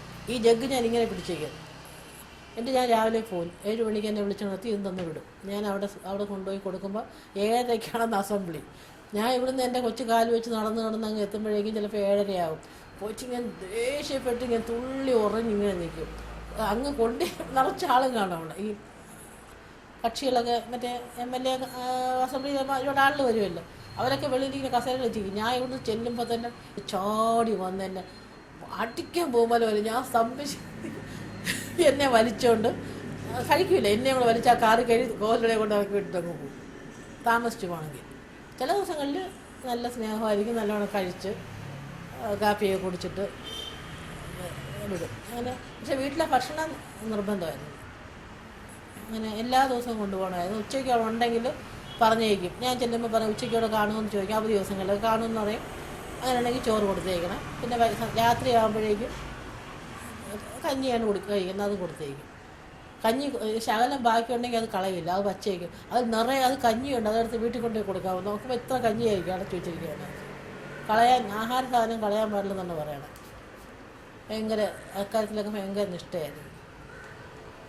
പിന്നെ ഈ മുഷിഞ്ഞ തുണിയൊക്കെ ആ ബാഗിലൂടെ എൻ്റെ തരും. അതുകൊണ്ട് കൊണ്ട് അമ്മ നനച്ച് ശരിയാക്കി. പിന്നെ മുറുക്കാൻ ഈ പാക്കും ഇത് പൊയില, മറ്റേ ചാപ്പാണം പൊയില വാങ്ങിച്ച് ഇങ്ങനെ അരിഞ്ഞ് ഒരു പാത്രമുണ്ട്, അത് നിറച്ച് വെക്കണം. അതിന് ചാപ്പാണം പൊയില അരിഞ്ഞ് നമ്മൾ കൊണ്ടുപോകണം വീട്ടിൽ നിന്ന്. പാക്ക് ഇടിച്ച് പൊതിയാക്കി അതും കൊണ്ടുപോകും. അവസാനത്തെ കാര്യങ്ങൾ പോയിട്ട് 64 ഇലക്ഷൻ നിന്ന് നെടുമങ്ങാടാണ് ഇലക്ഷന് നിന്ന്. നെടുമങ്ങാട് അന്ന് ത്രികോണ മത്സരമായിരുന്നു, കോൺഗ്രസും ഇവരും കമ്മ്യൂണിസ്റ്റും കൂടെ. ഇലക്ഷൻ്റെ തലേന്ന് രാത്രി പെട്ടെന്ന് പോയിട്ട് സ്ട്രോക്ക് വന്നു. അപ്പോൾ 12 മണിക്ക് വന്ന് കിടന്നിട്ട് കുറച്ച് കഴിഞ്ഞ് ആരോ നോക്കുമ്പോൾ തലയൊക്കെ വല്ലാതിരിക്കുന്നത് നോക്കിയപ്പം ബോധമില്ല. അങ്ങനെ അവിടെ നേരെ മെഡിക്കൽ കോളേജിൽ കൊണ്ടുപോയി. സെറിബ്രൽ ഹെമറേജ് ആയിരുന്നു. മെഡിക്കൽ കോളേജിൽ കൊണ്ടുപോയി കഴിഞ്ഞപ്പോഴേക്കും എല്ലാവരും പറഞ്ഞ് മരിച്ചു വന്നു. മെഡിക്കൽ കോളേജിൽ കൊണ്ടുപോയി ഡോക്ടർ പയ്യായിരുന്നു. ഡോക്ടർ പയ്യ അപ്പോൾ തന്നെ ട്രീറ്റ്മെൻറ്റ് തുടങ്ങി. പോയിട്ടിക്ക് നേരെ 3 ദിവസം കഴിഞ്ഞിട്ടാണ് ബോധം വീണ്. അപ്പോൾ 3 ദിവസം കഴിഞ്ഞ് അപ്പോൾ ഇലക്ഷൻ കഴിഞ്ഞ് ഈ പോറ്റി മരിച്ചു എന്ന് പറഞ്ഞിട്ട് ഇവിടെയൊക്കെ കടയൊക്കെ അടച്ചു, പാളയത്തൊക്കെ. അമ്മ ഒരു ദിവസം അമ്മ മിത്രമല പോയിട്ട് തിരിച്ചു വന്നപ്പോൾ കടയൊക്കെ അടയ്ക്കണം, മരിച്ചു പോയെന്നുള്ളത്. അതിന് ഭയങ്കര ശേഷം മരിച്ചില്ലാതെ പിന്നെ തിരുത്തു വന്നു. 3-ാമത്തെ ദിവസമാണ് ബോധം. അപ്പോൾ ഇലക്ഷൻ കഴിഞ്ഞ് പോറ്റി തോറ്റു, 3-ാം സ്ഥാനത്തായി. അപ്പോൾ ഇത് ഡോക്ടർ ബോധമൊക്കെ വീണ് അന്ന് IC യൂണിറ്റൊന്നും ഇല്ല. അപ്പം ഇങ്ങനെ മറച്ചൊക്കെ കിടത്തുന്നത്. അത് കഴിഞ്ഞ് മറയൊക്കെ എടുത്തിട്ട് ഡോക്ടർ പയ്യ. അപ്പം ഞങ്ങൾ കൂട്ടിരിക്കുന്നത് ഞങ്ങളൊക്കെയാണ്, മുതിർന്ന ആളുകൾക്കൊന്നും അതിന് സമയമില്ല. അപ്പോൾ അമ്മ ആശുപത്രി വീടോട്ടൊക്കെ നിൽക്കും. അപ്പോൾ ഞങ്ങളെ കുട്ടികളെയൊക്കെ അവിടെ കൊണ്ട് നിർത്തിയേക്കും. അപ്പോൾ ഡോക്ടർ പയ്യ ഞങ്ങളടുത്ത് പറഞ്ഞു, നിങ്ങളാരും തോറ്റു എന്നുള്ള അറിയിക്കരുത്. അപ്പം പേപ്പർ വന്നപ്പം സാറ് പേപ്പറൊന്ന് വായിക്കണം, കിടത്തിയിരിക്കുകയാണ്, ഇങ്ങനെ റെസ്റ്റാണ്. ഒരു ഡിസബിലിറ്റി ഉണ്ട് കൈക്ക്, പേപ്പർ വായിക്കാൻ. അപ്പോൾ എന്നെ കൊണ്ട് പേപ്പർ വായിപ്പിക്കും. പേപ്പർ വായിക്കുമ്പോൾ ഇലക്ഷൻ ഇങ്ങനെ വലിയ പേപ്പർ നിറച്ച് ഇലക്ഷൻ ന്യൂസാണ്, ഇന്ന മണ്ഡലങ്ങളിൽ ഇങ്ങനെ. അപ്പം പോയിട്ട് വായിക്കാൻ പറ്റുമ്പോൾ നമ്മൾ വായിച്ചിട്ട് നെടുവങ്ങോട് മാത്രം വായിക്കില്ല. അവസാനം ഇപ്പോൾ പോറ്റിക്ക് മറവിയുണ്ട് നല്ലോണം. അപ്പോൾ ഇത് വായിച്ചു വന്നിട്ട് ഞാൻ തോറ്റെന്ന് പറയടി എന്നെ അടുത്ത് പറയും. അപ്പം ഞാൻ അത് കണ്ടില്ലെന്നൊക്കെ പോയി കള്ളം കാണിക്കും. അത് പോറ്റി ഇങ്ങനെ വെച്ച് വായിക്കാൻ പറ്റില്ല, കണ്ണടയൊന്നും കയ്യിലില്ലായിരുന്നു. അവസാനം ആരോ പറയും, ഇങ്ങനെ അറിഞ്ഞ് മനസ്സിലാക്കാണുമായിരിക്കും തോറ്റത്. അപ്പോൾ ഈ തോറ്റത്തിൽ വീണ്ടും മറന്നു പോകും. അതെടുത്ത് വായിക്കാൻ പറയുമ്പോഴേക്കും തോറ്റ ഞാൻ അത് വായിക്കില്ല. അത് വെച്ചാൽ ഫുൾ ടൈം അത്. പിന്നെ ജനറൽ വാർഡായിട്ട് ആൾക്ക് ഡിസ്റ്റർബൻസ് ആയി, ഇങ്ങനെ ആളുകൾ വന്നുകൊണ്ടേയിരിക്കും. അവസാനം ഈ ലീലാമണി അംബ്രോസ് ഡോക്ടറിന് ചെറുപ്പക്കാരിയായിരുന്നു. അന്ന് അവർ ഡോക്ടർ പൈയുടെ ജൂനിയറായിട്ടാണ്. അവർ ഇങ്ങനെ ഒന്ന് സംസാരിക്കുന്ന എനിക്ക് ഇന്നത്തെ പോലെ ഓർമ്മ. ഞാൻ ചെറിയ കുട്ടി.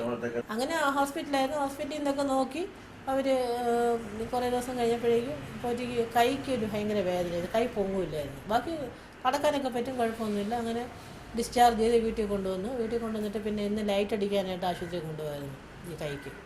പിന്നെ ഈ മറവി ഉണ്ടായിരുന്നു കുറച്ച് ദിവസം, ഇങ്ങനെ പറയുന്നത് അങ്ങ് മറന്നു പോകും.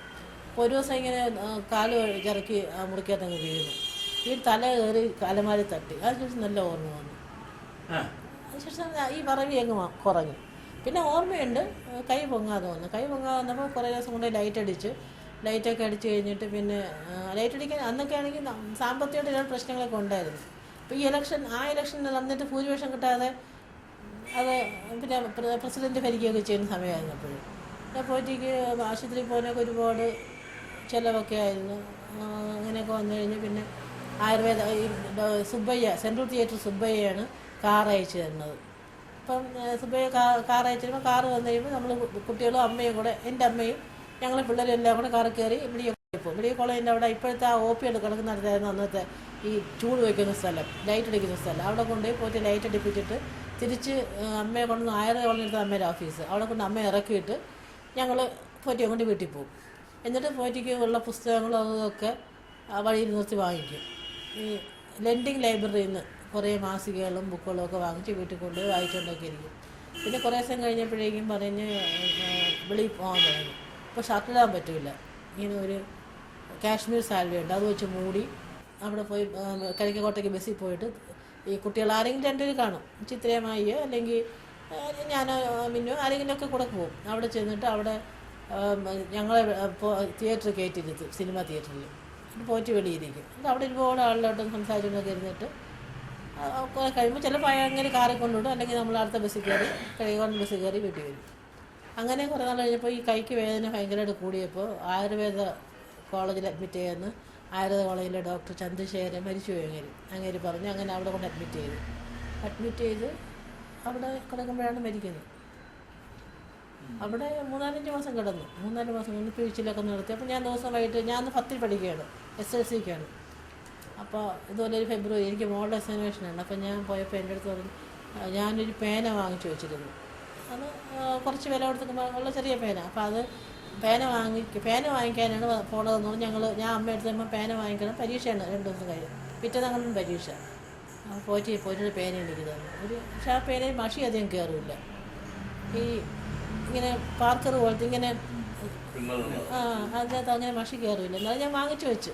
അപ്പോൾ എനിക്കറിയാവുന്നതുകൊണ്ട് എഴുതിയപ്പോൾ മഷി തീരും. പിന്നെ നമുക്ക് മഷിക്കുപ്പി കൊണ്ടുപോകാൻ പറ്റില്ലല്ലോ. മരിച്ചത് പെട്ടെന്നാണ്. വെളുപ്പിനാണ് ഇങ്ങനെ വെളുപ്പിന് തമ്പിയായിരുന്നു കൂടെ ഉണ്ടായിരുന്നത്, അനിയൻ്റെ മകൻ തമ്പി.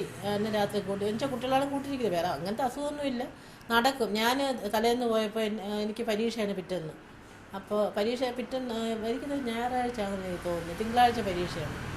ഞാൻ പരീക്ഷയാണ് നാളെ എന്നൊക്കെ പറഞ്ഞപ്പോൾ ശരി എന്നൊക്കെ പറഞ്ഞ് പോകാൻ പറഞ്ഞ് ഞാനും അമ്മയും കൂടെ അവിടെ നീണ്ട വരാന്തയുണ്ട് ആരോളയിൽ. ഈ പോറ്റി കിടക്കുന്ന ഒരു സ്പെഷ്യൽ റൂമിലാണ്, പേവാടൊന്നുമല്ല, പോറ്റിക്ക് വേണ്ടി സ്പെഷ്യൽ റൂം അവർ കൊടുത്തിട്ടുണ്ടായിരുന്നു. ആ റൂമിൻ്റെ അഞ്ച് പറച്ച് വെച്ച് അവിടെ നിന്ന് പോറ്റി നടക്കും. ഏകദേശം ഒരു 100 അടി നീളമുള്ളൊരു വരാന്തയാണ്. അതിൻ്റെ അറ്റത്തൊരു സ്റ്റെയർ കേസാണ്. അപ്പോൾ പോറ്റി ഞാനും അമ്മയും കൂടെ നടന്ന് ഞങ്ങൾ മുമ്പേയും പോറ്റി പറയുകയും. അപ്പോൾ അമ്മ ഇങ്ങനെ മുമ്പേ നടന്ന് ഞാൻ പടി കുറച്ചൊരു പോറ്റി അവിടെ നീണ്ടു നിന്നു. അപ്പോൾ ഞങ്ങൾ പടി ഇറങ്ങിയിട്ട് പടി ഒരു സ്ഥലത്ത് നിന്ന് ഇങ്ങനെ തിരിയും. അപ്പോൾ അങ്ങനെ ഇറങ്ങി ഞാൻ തിരിഞ്ഞു നോക്കി, പോറ്റി ഇങ്ങനെ നമ്മൾ തോന്നിക്കൊണ്ടിരിക്കുന്നു. അതെനിക്ക് ഇന്നും എൻ്റെ കണ്ണിൽ കാണാം. അവിടെ വന്ന് നിന്നിട്ട് പോറ്റി തിരിഞ്ഞ് നടക്കാതെ അതിന് തിരിഞ്ഞ് നടക്കും. അവിടെ വരെ വന്നിട്ട് തിരിച്ച് അങ്ങനെ നടന്നുകൊണ്ടിരിക്കുകയാണ് അങ്ങോട്ടും ഇങ്ങോട്ടും. അപ്പം അവിടെ വന്ന് നിന്നിട്ട് ഞങ്ങളിങ്ങനെ സ്റ്റെപ്പ് ഇറങ്ങി ഇങ്ങനെ തിരിഞ്ഞപ്പോൾ അമ്മയും ഇറങ്ങി. ഞാൻ ഇങ്ങനെ നോക്കിയപ്പോൾ പോറ്റി ഇങ്ങനെ ഞങ്ങൾ നോക്കിക്കൊണ്ടേ നിൽക്കുന്നു. ലാസ്റ്റ് എൻ്റെ കാഴ്ച അതാണ്. അപ്പോൾ ഞാൻ ഇറങ്ങി ഇങ്ങനെ നോക്കിയപ്പോൾ ഇങ്ങനെ തലയായിട്ട് ഞങ്ങളങ്ങ് ഇറങ്ങി പോവുകയും ചെയ്തു. അത് കഴിഞ്ഞിട്ട് പിന്നെ കാണുന്നത് മരിച്ചു കിടക്കുന്നതാണ് പിറ്റേ ദിവസം. തിങ്കളാഴ്ച ആയിരുന്നു ഡിസ്ചാർജ് ചെയ്യാം. അപ്പോൾ അവിടെ മിത്രാനികേതനിൽ വിശ്വനാഥൻ വന്ന് കൊണ്ടുപോകാനായിട്ട് ഞായറാഴ്ച വൈകുന്നേരം വരുമെന്നാണ് പറഞ്ഞിരുന്നത്. അപ്പോൾ അതിന് മിത്രാനികേതൻ അമേരിക്കയിലൂടെ പോയിരിക്കുകയായിരുന്നു. അങ്ങനെ അന്ന് ഉച്ചയ്ക്ക് എത്തിയതാണ്, മരിച്ചപ്പോൾ അങ്ങനെ എത്തുന്നത്.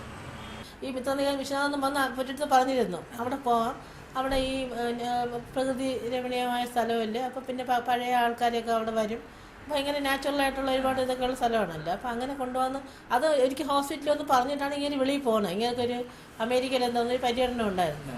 പോയിട്ട് വന്നിട്ട് അപ്പോൾ ഈ ട്രീറ്റ്മെൻറ്റ് കഴിയും. അങ്ങനെ മാർച്ച് മാസത്തിൽ അങ്ങ് പോകാമെന്ന് പറഞ്ഞിരുന്നു. അപ്പോൾ ഇദ്ദേഹം MP ആയിരുന്നു വിഷം വരെ. വിശ്വനാഥൻ ഇങ്ങനെ അമ്മയടുത്ത് പറഞ്ഞ് ഞാൻ വന്ന് കൊണ്ടുപോകും, കുറച്ച് ദിവസം അവിടെ നിൽക്കട്ടെ എന്നൊക്കെ പറഞ്ഞിട്ട് പോയിട്ട് അങ്ങേര് എയർപോർട്ടിൽ വന്ന് ഇറങ്ങിയപ്പോഴാണ് ഇത് കേൾക്കുന്നത്, ഉച്ചയ്ക്കുള്ള ന്യൂസിൽ ഇങ്ങനെ മരിച്ചു എന്നൊക്കെ. അങ്ങനെ അവിടെ നിന്ന് നേരെ നമ്മുടെ വീട്ടിലാണ് വന്നത്. എനിക്ക് ഇന്നും ഓർമ്മയുണ്ട്, ആ തലക്ക വന്നിരുന്ന് ഈ മുട്ടിൽ തലയും വെച്ച് ഏങ്ങി കരയണത് വിശ്വനാഥ് സാറ്. കൊണ്ടുപോകാൻ പറ്റാത്ത ഭയങ്കര സങ്കടമായിപ്പോൾ. അങ്ങനെ വീട്ടിൽ പോലും പോകാതാണ് നേരെ വന്നത്. 12 മണിക്ക് എങ്ങാണ്ട് എയർപോർട്ടിലെത്തി അവിടെ നേരെ വരികയാണ് ചെയ്തത് നമ്മളെ വീട്ടിൽ. പിന്നെ ഇവിടെ തന്നെ നിന്ന് ഡെഡ് ബോഡി ക്രിമേറ്റ് ചെയ്തിട്ടാണ് തിരിച്ചു പോയത്. അപ്പോൾ അങ്ങനെ കൊണ്ടുപോകാൻ പറ്റിയില്ല. പോയിട്ട് എന്നിട്ട് തമ്പി രാവിലെ കാപ്പി വാങ്ങിയാൽ മതി. തമ്പി കാപ്പിയും കൊണ്ട് വന്നിട്ട് വിളിച്ചപ്പോഴേക്കും ഉറങ്ങുന്ന പോലെ കിടക്കുന്നു. അപ്പോൾ ഉറങ്ങാണെന്ന് വിചാരിച്ചു. അപ്പോൾ നഴ്സ് വന്നാൽ പറഞ്ഞിരുന്നു വല്യച്ഛൻ കാപ്പി കുടിച്ചില്ല, ഉറങ്ങുകയാണെന്ന് പറഞ്ഞിരുന്നു. അപ്പോൾ നഴ്സ് നോക്കിയപ്പോഴേക്കും സംശയം തോന്നി, അവർ ഡോക്ടറെ കൊണ്ടുവന്ന് അപ്പം മരിച്ചു കഴിഞ്ഞു. അപ്പോൾ 5:30 ആയിരിക്കും മരിച്ചത്. 5:30 തമ്പിയെ പറഞ്ഞു വിടുന്നത്. തമ്പി 6 മണിക്ക് തിരിച്ചു വന്നു. അപ്പോൾ അതിനിടയ്ക്കുള്ള സമയത്താണ് മരിച്ചത്. അങ്ങനെ വേറെ ആരും അപ്പം അറിയിക്കുന്നില്ല. കേരള പിറവി സമയത്ത് മേയറായിരുന്നു 57. അപ്പോഴ് കേരളത്തിൽ അന്നാണ് ദീപശിഖ, കേരള പിറവിക്കുള്ള ദീപശിഖ ഏറ്റുവാങ്ങിയത് പോറ്റിയാണ്. അതിൻ്റെ ഫോട്ടോയെ കൊണ്ടുതന്നെ അതെല്ലാം നശിച്ചു പോയി. ഈ തമ്പാനൂർ വെച്ചാണ് ആ ദീപശിഖ കൊടുക്കുന്നത്. സ്പോർട്സ്മാൻ ഓടിക്കൊണ്ടുവന്ന് കത്തിച്ച് കൊടുക്കുന്ന ദീപശിഖ കൊടുത്തത് പോറ്റിയായിരുന്നു. പിന്നെ ആദ്യത്തെ മേയറല്ല, ഐക്യ കേരളത്തിൽ തിരുവനന്തപുരത്തിൻ്റെ മേയറാണല്ലോ. മേയർക്ക് കേരളമായിട്ട് വലിയ ബന്ധമില്ല, തിരുവനന്തപുരം മേയറാണ്. തിരുവനന്തപുരത്ത് മേയറായപ്പോൾ 2 തവണ എതിരില്ലാതെയാണ് മേയറായത്. മേയർ കാറിന് മുമ്പിലിരുന്ന് യാത്ര ചെയ്യുകയില്ല, പക്ഷെ പോറ്റി കാറിന് മുമ്പിലിരുന്ന് യാത്ര ചെയ്യുള്ളൂ ഡ്രൈവറുടെ കൂടെ. പുറകിൽ നിറയെ ആളായിരിക്കും, ആരെ കണ്ടാലും വണ്ടി നിർത്തി ആളെ കയറ്റും അതിനകത്ത്. ഒരിക്കൽ ഈ ബ്രൈമൂറിൽ ഉള്ള കുറേ മറ്റേ കാണിക്കാരെ അവർക്ക് തിരുവനന്തപുരം നഗരം കാണാൻ വേണ്ടി അവിടുന്ന് കൊണ്ടുവന്ന് മേയറുടെ കാറ് കയറ്റി തിരുവനന്തപുരം മൊത്തം കാണിച്ചു. അത് ഭയങ്കര വിവാദമായി. അത് മേയറുടെ കാറിൽ ആളിനെ കയറ്റി കളഞ്ഞെന്ന് പറഞ്ഞിട്ടുണ്ട്.